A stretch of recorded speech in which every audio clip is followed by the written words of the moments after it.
It's a new year and you are ready to make this the best year yet in your business.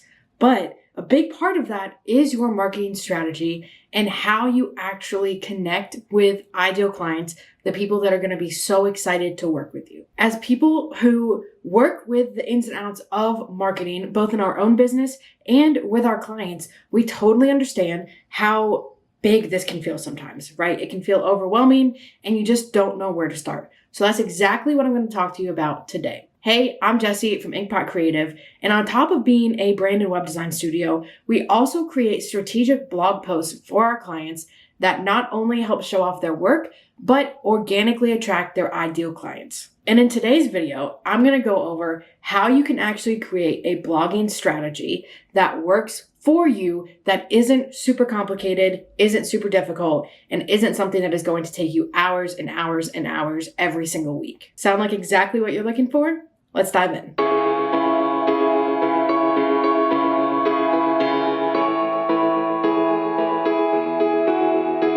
Now, before we jump into how to actually create your blogging strategy, I want to talk about blogging as a marketing strategy for a minute. Because I know when we think about marketing, our first idea probably is right to social media. Instagram, TikTok, maybe Facebook, depending on your area and your clientele, whatever it might be. That's where we think this is where I'm going to get all of my clients. And there's a good chance that you're going to connect with people over Instagram, over TikTok, over any of these different social media platforms. However, social media is a very short-term strategy, and sometimes it can feel like we're giving a lot and it's just a little tiring, right? We've all run into that social media burnout where we're just like, I don't even want to open this app today. This is the last thing that I want to be doing. So we want to make sure that we're diversifying our marketing strategy. And a great way to do that is through blogging. Blogging is going to be a long form and a long-term strategy. So by long form, we have a lot of content that we can use that we can actually break up and use on these other platforms. So we can write a blog post and then actually repurpose that blog post and create multiple social media posts. So we get the best of both worlds and we're not feeling like we're overwhelmed or we constantly are thinking about what type of content we need to put on there or what am I going to post on Instagram today. Now, when I say long term, what I mean is that your blog posts continue to work for you month over month, year over year. Think about the last time a client came to you and was like, hey, I saw your Instagram post from 8 months ago and that's why I decided to reach out. Odds are, unless they're in a deep dive on your Instagram feed, they're only going to see the most recent couple of posts that you've posted, right? But with your blog can continue to show up on Google search, continue to show up for those keywords months and years after you've posted it. We've had clients who we posted something a year and a half ago, 2 years ago, and it's still bringing in traffic. People are still looking at the article. People are still contacting them directly from that post. So blogging gives you this good kind of mix. We have that long form, long-term content that is going to take a little bit of time to actually work. It's not going to instantly draw in clients. It's not going to instantly get that traffic. But when we let it sit there, when we continue to up our SEO game, when we continue to publish stuff, when we continue to update our website, we'll see that these posts start to snowball and they work for us. This might be a couple months down the road. This might be around 6 months down the road. This might be, a year down the road.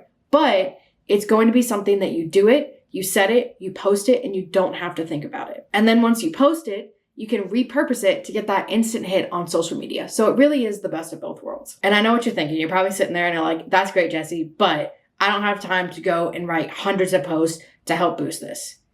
You can see success with as little as 2 posts a month. That's what we write for our clients, and our clients start to see the traffic increase, start to see people coming in, people reading their posts, people talking about their posts with just 2 posts a month over a 6-month period. So that's a total of 12 posts. So this isn't something that where I'm like, you need to go and write 17 blog posts this month. Literally 2 posts. That's it. Just 2. I can almost guarantee that you're posting on social media more than twice a month. And once you start to get in the groove, you might find that writing these 2 blog posts is taking less time than what you spend coming up with all the content and the captions and the photos and everything for, your daily social media posts, right? But the absolute key to blogging is using strategy. We don't want to go out and just write whatever we want, randomly put something out there, publish it, call it a day. I promise you, it's not going to work out the way that you think it will. This is what we did for years. And it really was a little discouraging because it felt like we were spending so much time writing, but we weren't actually connecting with people. People weren't finding the article. We weren't connecting with our ideal clients. And the key to it is keyword research. We were publishing things and had no idea if people were searching for it, or if the right people were searching for it, or if we could even rank for the topic that we were writing on.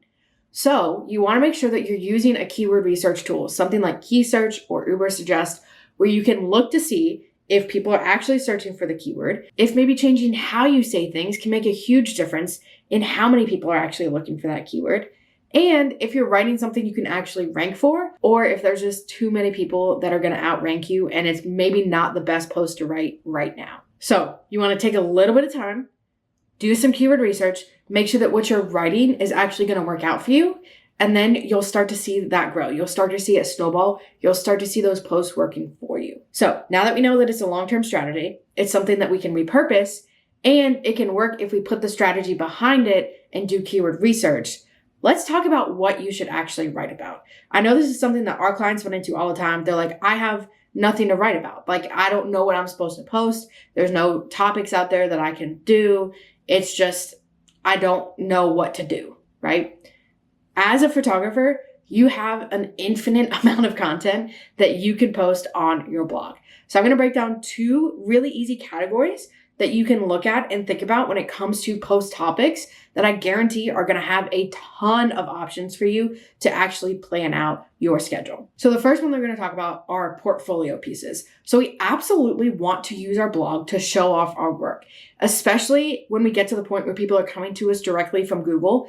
They may have never seen any of your work before. So we want to make sure we're showing that off. We want to make sure we're showing off the work that we love, the types of clients that we want to keep working with, and stuff that is in our current style.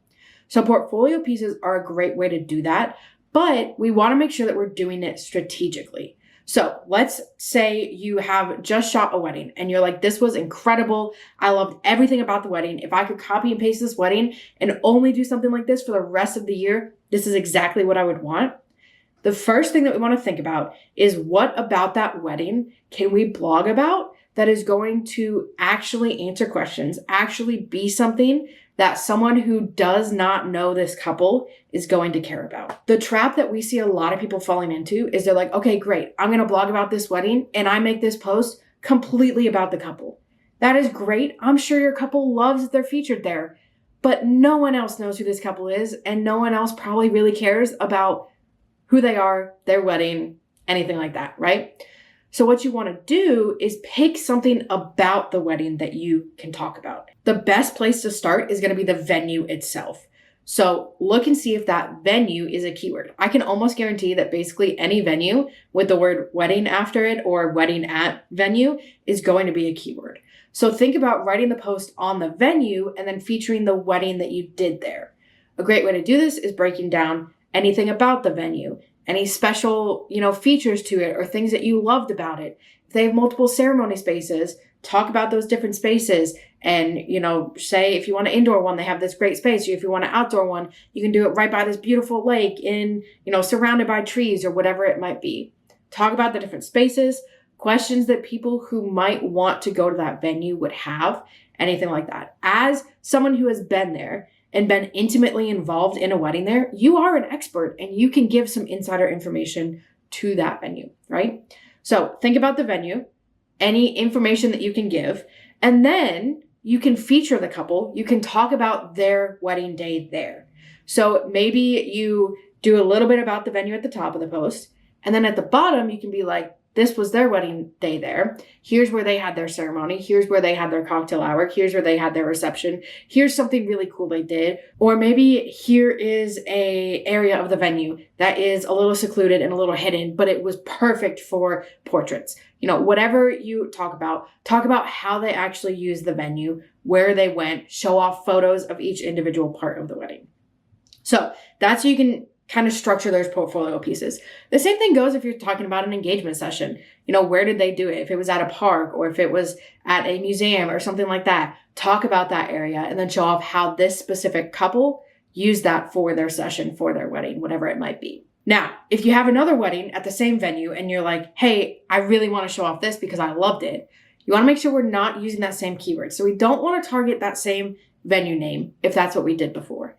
Instead, think about the wedding itself and any other things that were special about it. So maybe it was the style of the wedding, the colors, maybe they did a theme, maybe there was a super cool activity, or they did, food trucks for the reception instead of a sit-down dinner, anything like that.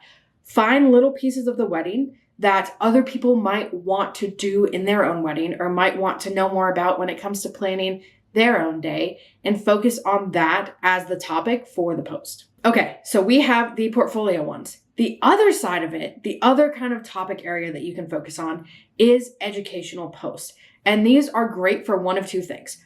One, educating people on things that you wish they knew that they probably don't know, or maybe don't even think to ask, or answering questions that you get asked all the time. This is one of the best ways to use your blog, and it's great for two reasons. One, people are probably Googling those questions if they're asking you the questions. And two, you can put it in onboarding materials. You can send them articles. You can, answer questions that you get without actually having to answer them. So instead of having to copy and paste emails or rewrite out the answer every single time someone asks you the question, they ask it and you'd be like, hey, I actually have a whole blog post about this that you can read, and here's all the answers to your questions. So it can save you time on the back end. And that's just another bonus of what these blog posts can actually do for you. So when we're thinking about posts like this, maybe it is something like, what do I actually wear to my engagement session? Write a whole post about that. You can even break it up by season for fall, winter, spring, summer. You can break it up by indoor, outdoor, casual, something fancy, whatever it might be, so that you have those options for people. Maybe it's something like, what are the best venues in my area? Or what are the best indoor venues, outdoor venues, luxury venues, unique venues, small venues, big venues, whatever it might be. You can do a kind of roundup style post of like the 7 best X venues in, your city or anything like that. So these educational type posts are going to help position you as the expert. It's going to answer questions that a lot of people are going to have. And it's going to give you a chance to, again, show off your photos. So when you're talking about what's where the engagement session, you can show off engagement sessions that you've done with couples and their outfits and the different variety that you have. Or when you're talking about the best venues, you can show off photos from that venue so people can picture what their wedding day there might look like. So the 2 different big categories that we can look at are portfolios, so showing off sessions that we've done, weddings that we've done, whatever it is. And then education. So educating people about a topic, whether it's something that you think they should know or questions that you get asked all of the time. And again, both of these give you the opportunity to show off your photos. Now, the final thing that you want to make sure you're including in all of these posts is some sort of CTA. So at the bottom of the post, when you're writing your conclusion, make sure you prompt people to do something, whether it's to look at your portfolio or go to your services page and look at the different, options that you have for wedding photography or, whatever it might be, or if it's just to directly get in touch with you. You want to make sure that you're giving them some action at the end that they can do. Okay, so here's what I want you to do. I want you to take some time and think of 3 portfolio examples you can blog about and 3 educational examples you can blog about. That gives you 6 posts. That gives you 3 months of content right off the bat. I promise you sit down. This is not going to take as long as you think it is to come up with these ideas. So do a little brainstorming. Just write down anything that you can think about, and then take some time to do some keyword research on those brainstormed ideas to make sure that you're putting strategy behind your posts before you actually write them. And if you still need a little help with the topics, we do have a freebie linked down below, which is 60 photography blog post ideas that can help get the juices flowing, help you figure out what direction you might want to go. So be sure to check that out. And if you really just don't want to blog at all on your own, but know that you want to do it for your business, we also have a done for you blogging service called Back Pocket Blogger. This service, we do 2 blog posts a month over a 6-month period. So you get 12 posts. We will write the post. We'll do the keyword research for you. We'll upload the post. We'll SEO optimize it. We'll help track your analytics. So we take all of that off your plate. So if you want to learn more about that, click the link down below. Get in touch. DM us. Ask us any questions. We'll be sure to answer anything that you have. As always, be sure to hit that like and subscribe button, and we'll catch you in the next one.